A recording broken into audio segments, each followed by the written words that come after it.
I would do it again in a heartbeat, and I would do it again backwards. It was the most incredible long distance hiking trip I have ever done. Absolutely would do it again.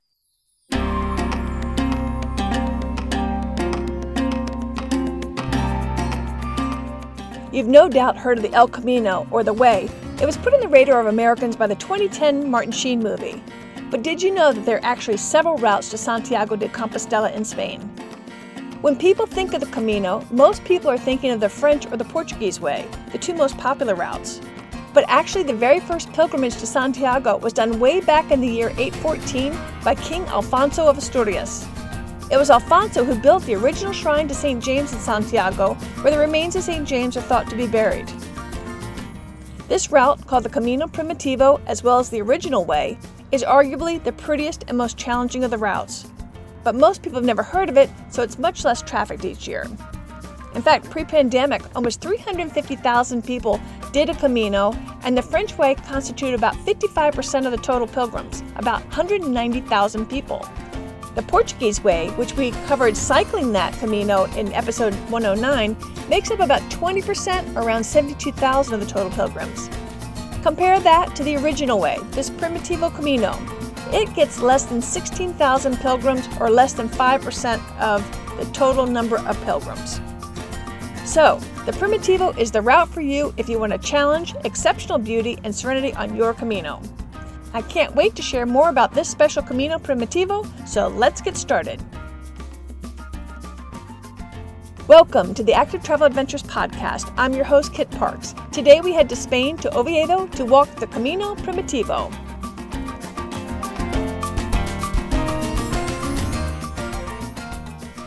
We have Rose with us today, who's going to tell us about a path that most of you may not even be aware of on the El Camino de Santiago. She did the Primitivo, which is actually the original way. And some might say not only is it the first, but it may be the hardest. So welcome to the program, Rose. We look forward to hearing all about it. Hi, Kit. Thank you so much for having me. So before we get started, is this a normal kind of thing for you to do, or do you have a background in adventure travels, or was this a stepping out of your comfort zone, or give us a little perspective of who Rose is? So the Camino wasn't a common occurrence for me. I had just graduated from undergrad at the School of the Art Institute of Chicago with a degree in art history. So I knew that I really wanted to travel abroad because I never had the opportunity to in undergrad. And also hiking was sort of something that I knew that I wanted to do more of, but never really had the opportunity to. And being the type of person that I am, I just really wanted to throw myself into the most extreme situation that I could, which happened to be the Camino Primitivo, long distance hike, mountainous terrain in northern Spain. So it was sort of a spontaneous decision to do so. That's cool. So why don't you give us a little overview of the trail itself, and then we'll dig down a little bit deeper. So I started in Oviedo, which is the traditional starting point for the Camino Primitivo. Some people jump on from the Camino del Norte and other people join from other paths, but I started in Oviedo and ended in Santiago. And you go through Asturias and Galicia, and it's more mountainous, which is part of the reason why it is considered harder to do. I went in the summer. So it was through forest, mountainous terrain, mostly sunny, and it's beautiful scenery, absolutely stunning. And I haven't done any of the Caminos, but I've actually been in Oviedo. I was there at the age of 17 as an exchange student. But of course, I wasn't a hiker then. I didn't appreciate it, but it was a beautiful, beautiful area. Yeah, it's absolutely stunning. And there are small towns throughout, all along the path. Several times people just took it upon themselves to make sure I was hydrated, even though I don't speak Spanish and they don't speak English. People really, really look out for each other. And you get the sense that the Camino Primitivo is really a pride in northern Spain. So people there want you to feel comfortable. They want you to feel welcome. They want as many travelers going through there as possible. True. Now, were you traveling this solo, or did you go with somebody, or how did that work? I went with a friend. Nice. How does that work out? Tell us a little bit about the dynamics of, because hiking people have different paces and such like that. Talk a little bit about the dynamics of hiking with a partner.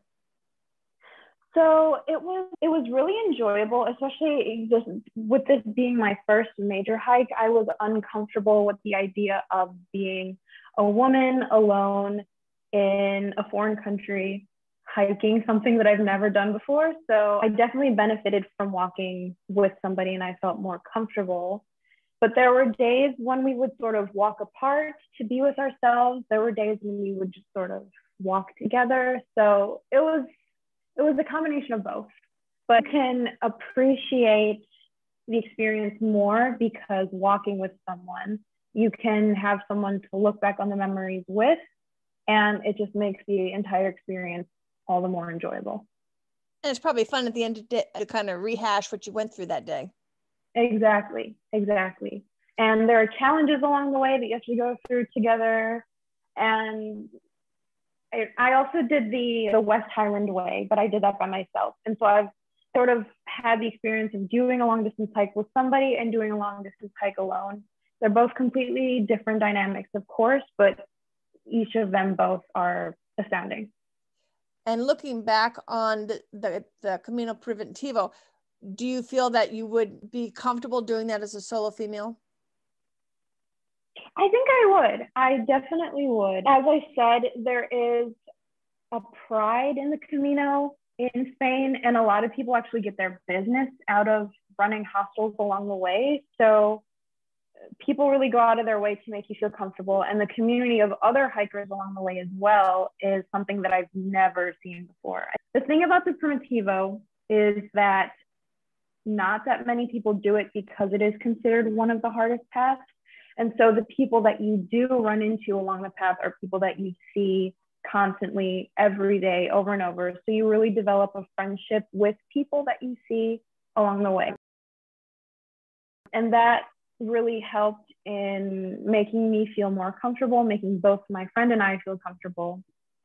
And just when you're settling down at the end of the day, you really have a sense of community with everyone in the hostels because you've seen each other throughout the day, you've gone through the same things the same day, and it's just an amazing culture.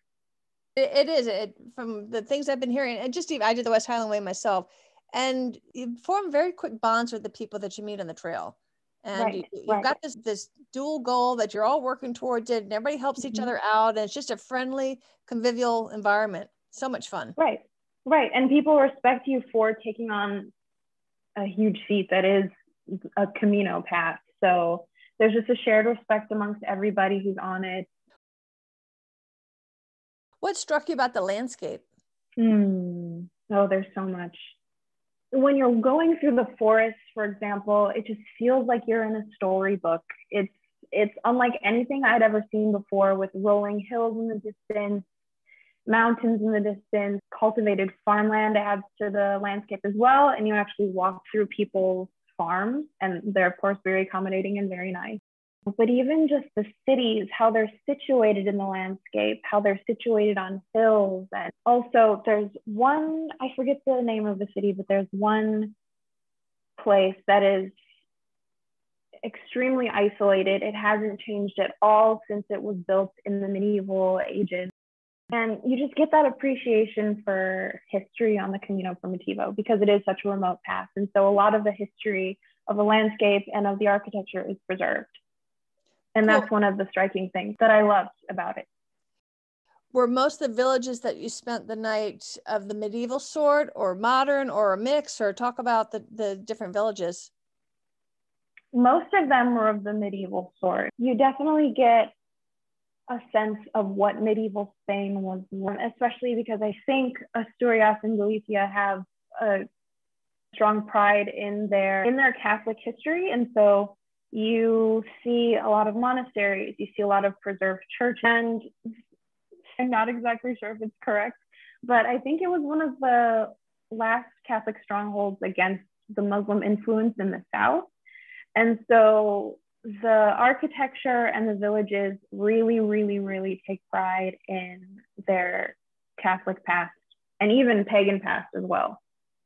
Gotcha. And the whole path itself you went, so you did it's almost 200 miles, if I'm not mistaken, about 350 kilometers. Yeah, that's quite great. How long did it take you? We took 15 days. Okay. And then you did this with Follow the Camino. Correct.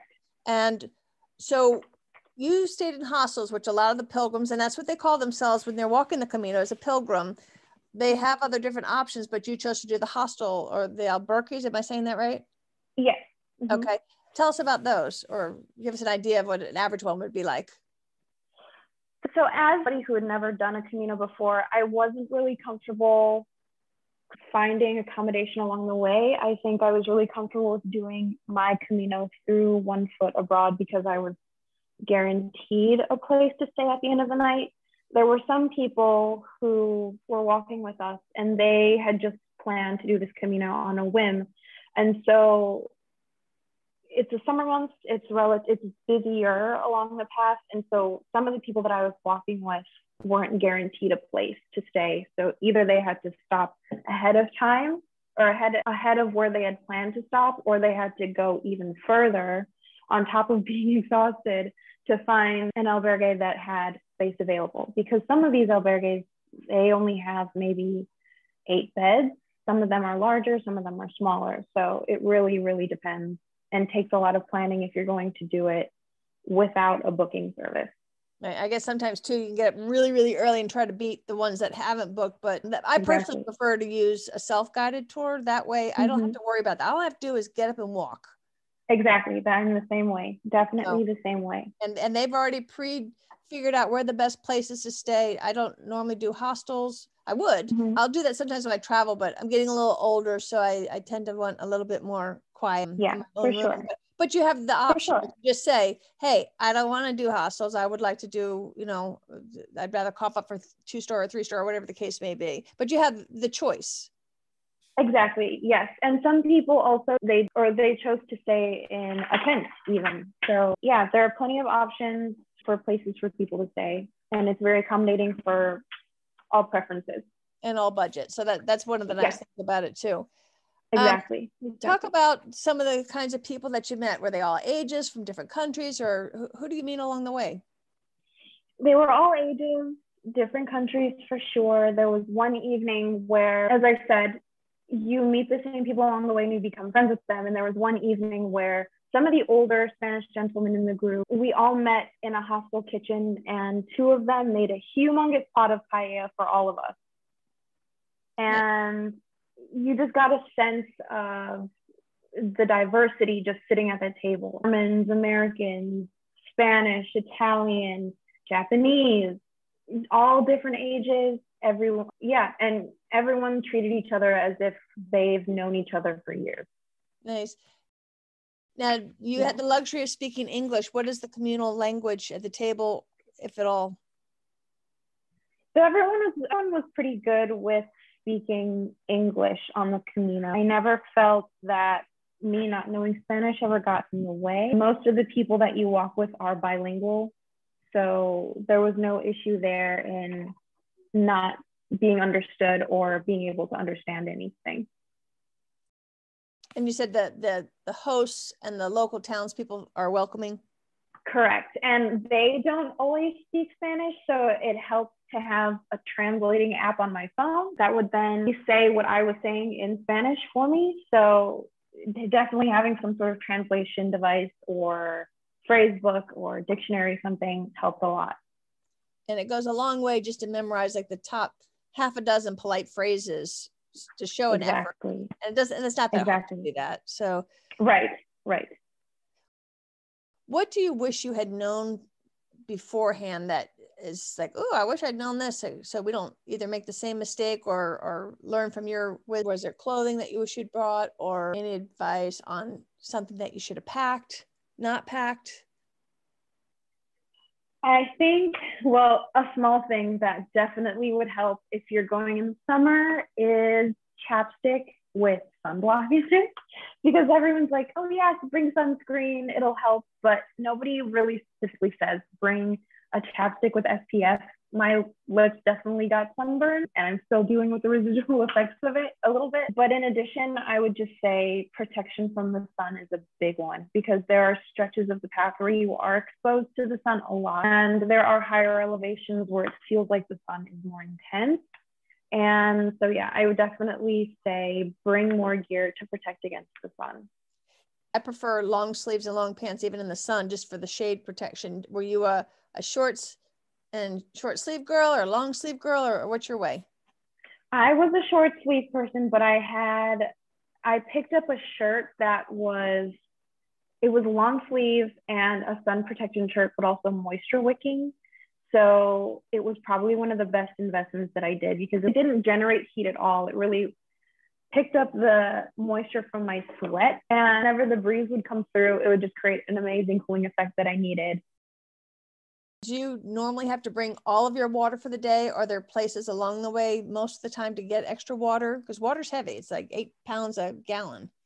Yeah, there are definitely places along the way. And the guide that I got from One Foot Abroad was really good about letting us know where public fountains were located. And also local residents are really good about putting signs on drinking fountains that aren't in use or that aren't safe to use. So yeah, so you don't have to worry about, oh, has this fountain been inspected in the last who knows how long? You don't have to worry about any of that because I think they're really good about being regular about those things. I will put in on the show notes on my companion podcast, the Adventure Travel Show, I have an episode on water treatment. Even if you don't want to go through bringing like a Sawyer squeeze or something like that, you could get a life straw, weighs nothing. And if you're at all antsy, you can just sip through that and it'll exactly 99.9% of the junk, and then you don't have to sweat it. On that note though, the friend that I was with, he did bring a life straw and he used it in just a stream that was coming down a mountain and he had no problems at all. Good. So that's just another side note that he definitely did that. It's always good to have a little extra because you may run out of water and you're in the summertime where it's going to get hot. And speaking of which, how hot was it? I would say it didn't get as hot as Madrid, which was maybe 95 to 99 degrees Fahrenheit, but it was probably in the low to mid 80s the whole time. Okay. Yeah, and we only ran into one day that was raining / really foggy. Otherwise, it was sunshine at all times. Nice. And what month did you go in? August. In August. Late August, early September. Yeah. Most people go April through October. The busiest months are May and June. So you're getting at the tail end, I guess, most. And also you're up a little further north. So the temperatures are going to be more pleasant than a lot of the other routes. Exactly. Yep. Do you usually get a nice breeze? Yes, you do, for sure. Any special memories from any of the villages that you stopped in? I think at the end of the day in, I think, Grandas de Suline, I believe, there was just a memory of sitting at a cafe eating a hamburger in the face of a 11th century church. It was just, yeah. When you're just surrounded by this history, every village you stop in is just amazing to take in. And it's the simple things like that along the Camino Primitivo that really add up. And you look back on them and you're like, wow, I can't say enough how much I appreciated those small things. I was just on the interview I recorded right before this, we were trying to put into words what walking holidays are like. And it really is the total package. So much individual moments as the whole group memory of the experience rather than individual memories. It's the whole feeling and the whole just embracing that the whole trip and like one big memory. Exactly. And it's hard to pinpoint one thing about the trip that you really loved because you get a different experience in every village you visit. Lugo, for example, has a Roman wall still intact around the entire city. So that's an entire memory. That's an entire hour of reminiscing in itself. So it's really, really hard to pinpoint something about a walking holiday, one thing about a walking holiday that you love. And Rose, had you ever been to a place that had such ancient buildings? No, this was my first time. No, I mean, I was blown away that I was sleeping in places that have been around for 500 years and we think 100 years is an old house. Exactly. Like, wow, that's a baby. Yeah, and actually the thing about the Primitivo that was really cool is it's rumored that the Camino Primitivo path was actually an old pagan highway. And so with the cathedral being built in Santiago, the Catholics adopted it to be a pilgrimage route, thus covering up the pagan history behind it. So there's that history as well that I didn't delve into as much, but it's definitely prevalent in cities like Tineo and Lugo. If you were to guess how many people were doing this pilgrimage as a religious pilgrimage versus a just for their own non-religious reasons, what percentage would you say is one way or the other? So I didn't meet anyone who's doing it for religious reasons on the permit. It wasn't really until the last town where you started to get the convergence of the Camino Frances on the trail as well. And so you were getting all of these pilgrims from other paths. The trail got much, much busier. And there you saw groups of nuns who were hiking together, for example, or people who were walking while also praying the rosary. So it wasn't until we started converging with the Camino Frances that I saw people doing it for religious reasons. And even then, I would say maybe 80% of people were doing it for leisure and just as a hiking hobby. Okay. And for those that aren't aware, so the El Camino de Santiago is going to the cathedral in Santiago that is reputed to have the remains of St. James that were boated up from Jerusalem. And so if you make this pilgrimage to the cathedral, then you would get a special indulgence from the Catholic Church, which would, I believe, buy you a little time out of purgatory. And I don't know if I have the whole thing square on that, but it gives you some special grace.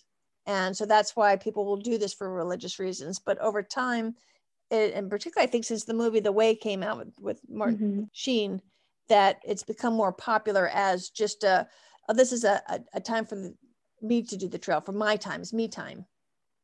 Right.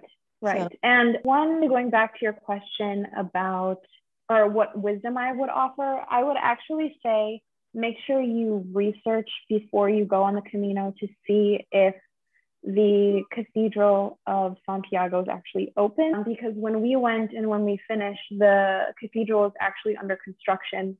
And so we didn't get a chance to have the Pilgrims Mass inside the main cathedral. We had to have it at a smaller church close by. So I would definitely make sure that when you end the Camino, you're actually able to go into the cathedral. Great point. I think they're finished with the renovations, but I'm not 100% sure. And it's always best to check, because even if they are finished now, they might stop for another reason. So check with your tour company on that. And also every 7 years is a Jubilee year. So if you want to avoid the crowds, you don't want to do it on the 7-year cycle, because that will bring in a lot more people. So it's a good idea just to kind of pay attention. I'll have information about all this in the show notes, and you can always find those at activetraveladventures.com. So did you do the luggage transport? Can you talk about that? No, we did not do the luggage transport. We really consolidated everything that we needed, and we carried everything from town to town on our backs. I have a 50-liter Osprey backpack, and that carried everything I needed. We hand washed everything unless we took a rest day somewhere that had a laundry facility. And yeah, it was very simple. What towns would you suggest if you wanted to take a rest day would be great towns to do so, just because they're especially cute? Definitely Lugo, because of the Roman wall. Also, it's in a more industrial city, so you have access to more laundry facilities, and it's just stunning. It's absolutely gorgeous. And then I would also say the hillside town of Tineo is absolutely gorgeous. Cool. And so if you did not feel like carrying your backpack, Follow Camino could arrange for your luggage to be transferred every day. So all you're carrying is your day pack, which would just be your water, some extra clothes, snacks, emergency kit, and all that. So for people like me, if I had the option, I'm going to take the luggage transfer, but you're younger than me by far. So go for it, girlfriend. Right. But also, if it was, because these days are really, really long, and in the summer it's really hot. So Follow the Camino, I feel like, is very good about being in contact with you if you should need any assistance or if you get too tired to continue. But also along the way of the Camino, there are always phone numbers for taxis posted who will have no problem wherever you are coming to pick you up. Cool. That's good to know. Yeah. And let's talk about food. That's very important to me. I hope it is to you. Yeah. So the food is amazing, of course. They have Asturias really, and Oviedo specifically, really prides itself on its cider, and they have a very elaborate practice of serving that cider to you, where they pour the cider out into a glass with their arms stretched over their head. It's kind of hard to mimic it over a podcast, but it's very entertaining. It's a pride of the region.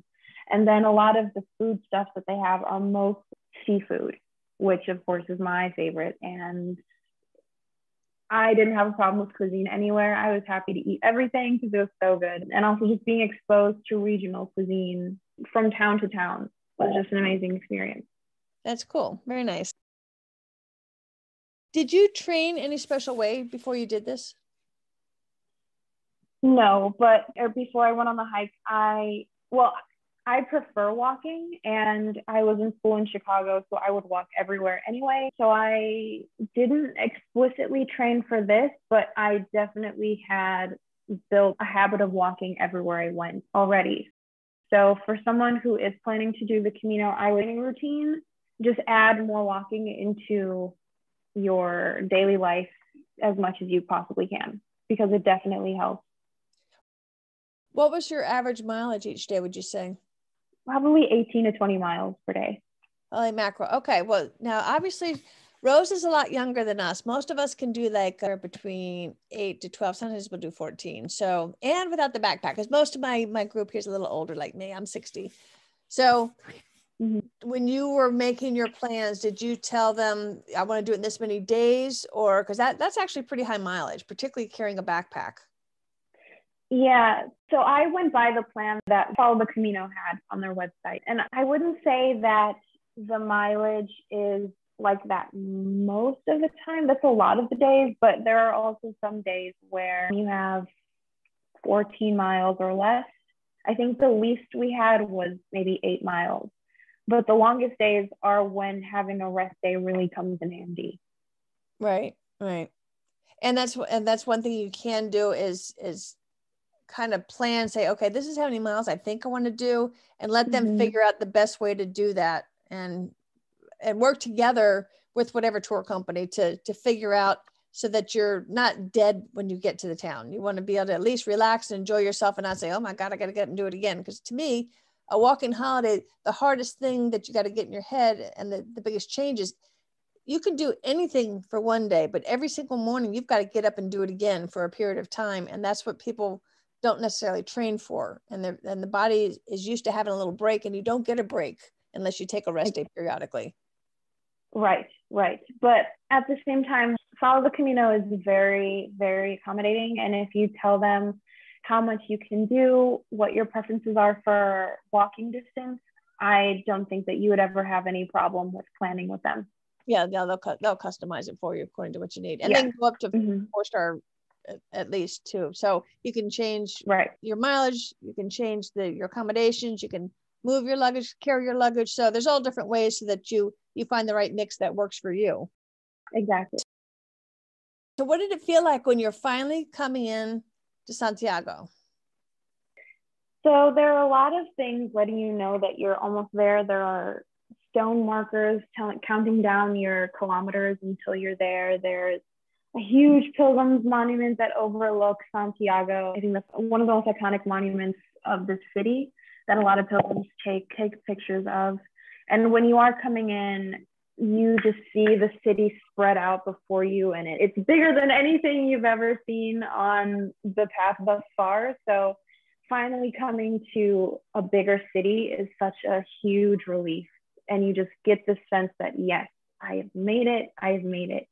And when you're walking into the city, you just feel very welcome. You feel like your entire journey is being celebrated because it's the end of the journey. And so the entire city is really just a celebration of pilgrims in general.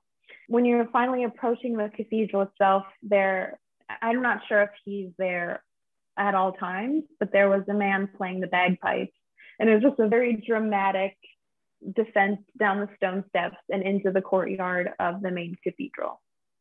Oh, cool. And you just get this huge sense of relief, and there's so many people who are laughing and crying and taking photos with each other and sort of like jumping up and down, celebrating that they finally made it. Some people are passed out on the ground with exhaustion.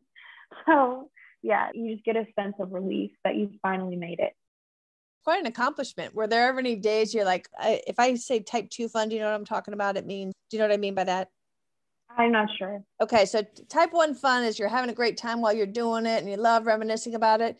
Type 2 fun is during the time you're doing it, like, what on earth was I thinking? Why am I doing this? But then when you get there, like, man, that was awesome. I'm so glad I did that. So how much of this trip was type 1 fun versus type 2 fun, would you say?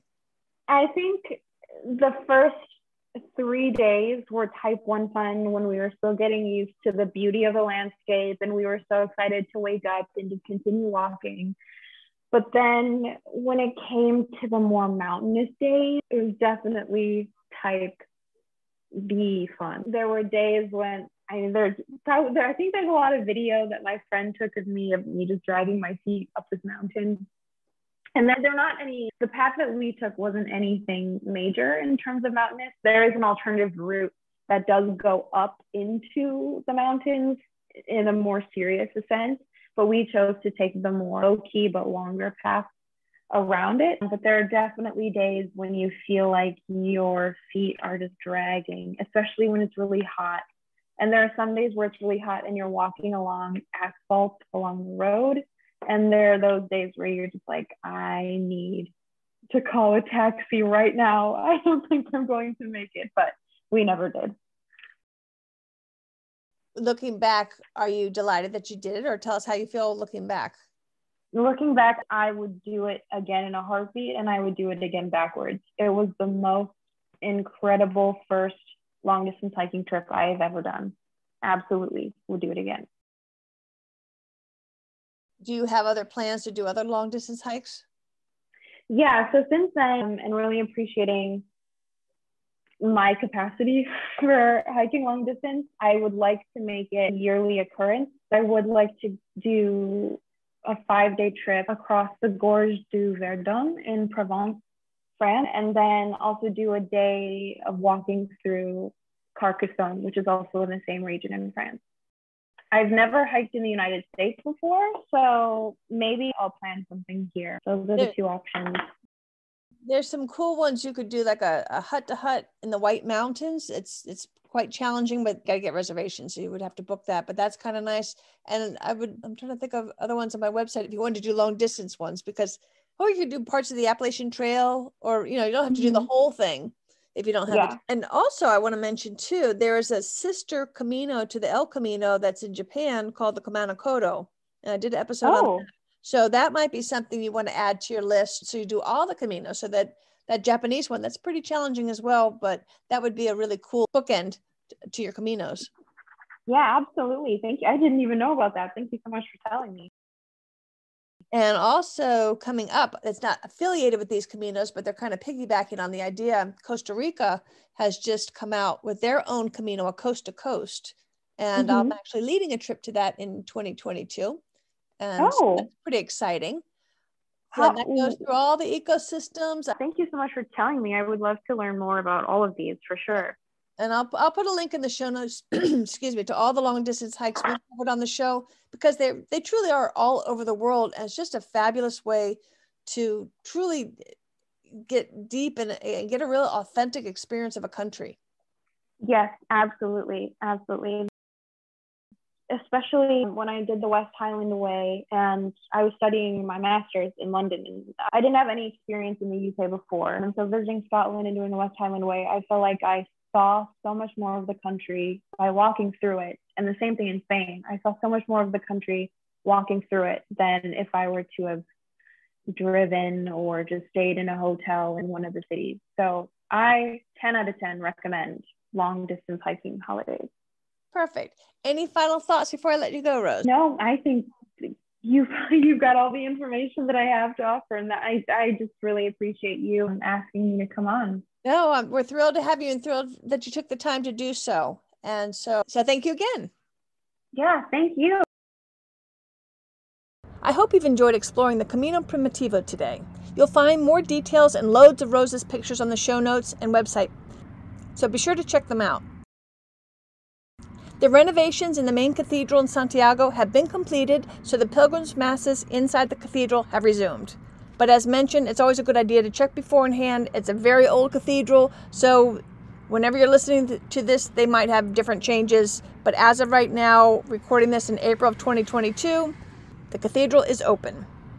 Also, due to the pandemic, the Pope has extended the 2021 Jubilee year through 2022. So this is actually a great year to watch that cool incense burner being swung during the High Mass.